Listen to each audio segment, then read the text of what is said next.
ನಮಸ್ಕಾರ. ನೀವು ನೋಡ್ತಾ ಇದ್ದೀರಿ ಉಪ್ಪೆ ನ್ಯೂಸ್ ಚಾನೆಲ್. ನಾನು ನಿಮ್ಮ ಅನಿಲ್ ಕುಮಾರ್ ಸಿಂಧೆ. ಚಿಡುಗುಪ್ಪ ಪಟ್ಟಣದಲ್ಲಿ ಚುನಾವಣೆ ನಿಮಿತ್ತವಾಗಿ ಪಟ್ಟಣದಲ್ಲಿ ಅರೆಸೇನಾ ಪಡೆಗಳಿಂದ ಪಥಸಂಚಲನ. ಚಿಡುಗುಪ್ಪ ಲೋಕಸಭಾ ಚುನಾವಣೆ ನಿಮಿತ್ತವಾಗಿ ಅರೆಸೇನಾ ಪಡೆಗಳಿಂದ ಪಟ್ಟಣದಲ್ಲಿ ಪಥಸಂಚಲನ ನಡೆಯಿತು. ಮೇ 7ರಂದು ನಡೆಯಲಿರುವ ಲೋಕಸಭಾ ಚುನಾವಣೆ ನಿಮಿತ್ತ ಮತದಾರರಿಗೆ ಯಾವುದೇ ಭಯ ಬೇಡ, ನಿಮ್ಮ ಜೊತೆಗೆ ನಾವೇ ಇದ್ದೇವೆ.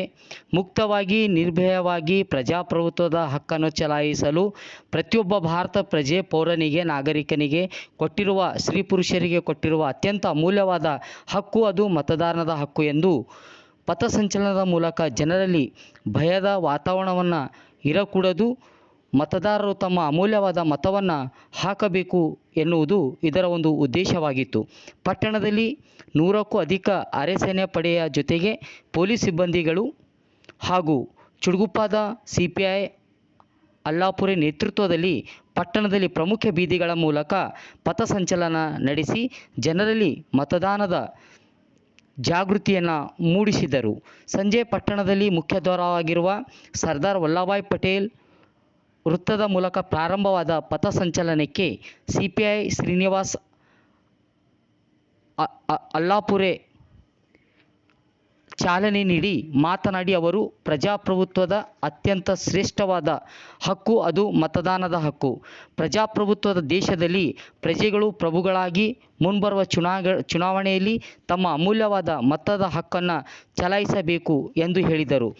ಪ್ರಜೆಗಳಿಂದ, ಪ್ರಜೆಗಳಿಗೋಸ್ಕರ, ಪ್ರಜೆಗಳಿಂದ ರಚಿತವಾದ ಸರ್ಕಾರವನ್ನು ನಾವು ಪ್ರಜಾಪ್ರಭುತ್ವ ಎನ್ನುತ್ತಿದ್ದೇವೆ. ಅದಕ್ಕಾಗಿ ಜನರು ಜಾಗೃತಿಯಿಂದ ಮತದಾನಕ್ಕೆ ಹೆಚ್ಚಿನ ಪ್ರಾಮುಖ್ಯತೆಯನ್ನು ಕೊಡಬೇಕು ಎಂದು ನುಡಿದರು. ಈ ಸಂದರ್ಭದಲ್ಲಿ ಚಿಡುಗುಪ್ಪ PSI ಪಾಶುಮಿ ಅವರು ಮಾತನಾಡಿ, ಪ್ರಜಾಪ್ರಭುತ್ವ ಅತ್ಯಂತ ದೊಡ್ಡ ರಾಷ್ಟ್ರ ಭಾರತ ದೇಶ. ಪ್ರಜಾಪ್ರಭುತ್ವ ಉಳಿವಿಗಾಗಿ ಲೋಕಸಭೆ ಚುನಾವಣೆಯಲ್ಲಿ ಪ್ರತಿಯೊಬ್ಬ ಪೌರನು, ಪ್ರತಿಯೊಬ್ಬ ನಾಗರಿಕನು, ಪ್ರತಿಯೊಬ್ಬ ಸ್ತ್ರೀ ಪುರುಷರು ಮತದಾನದ ಹಕ್ಕನ್ನು ಚಲಾಯಿಸಲೇಬೇಕು ಎಂದು ನುಡಿದರು. ಭಾರತದ ಪ್ರತಿಯೊಬ್ಬ ಪ್ರಜೆಗಳ ಅದು ಆದ್ಯ ಕರ್ತವ್ಯವಾಗಿದೆ ಎಂದು ನುಡಿದರು. ನಿಮ್ಮ ರಕ್ಷಣೆ ಹೊಣೆ ನಮ್ಮ ಮೇಲಿದೆ ಎಂದು ಅವರು ಹೇಳಿದರು. ಮನ್ನೇಕಳಿ PSI ಆದ ಬಸವರಾಜ್ ಚಿಂಕೋಟೆ, ಬೆಮಳಕೆರೆ PSI ಚಿದಾನಂದ್, ಸುಭಾಷ್ ಚಂದ್ರ ವರ್ಮಾ, ಭೀಮರಾವ್ ರಾಠೋಡ್, ವಿಜಯಕುಮಾರ್ ವರ್ಮಾ,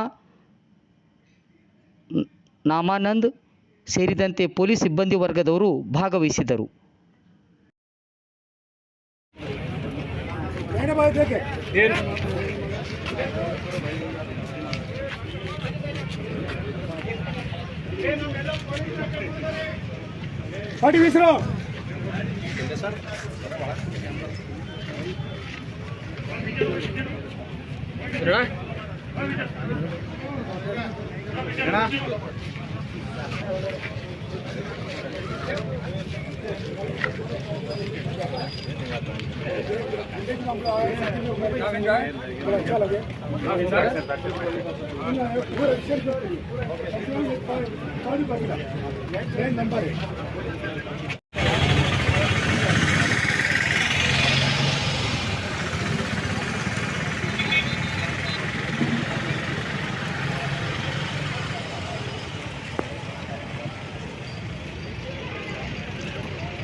ಸರ್ ಒಂದು ನಿಮಿಷ ಗಾಡಿ ಕಟ್ತಲ್ಲ.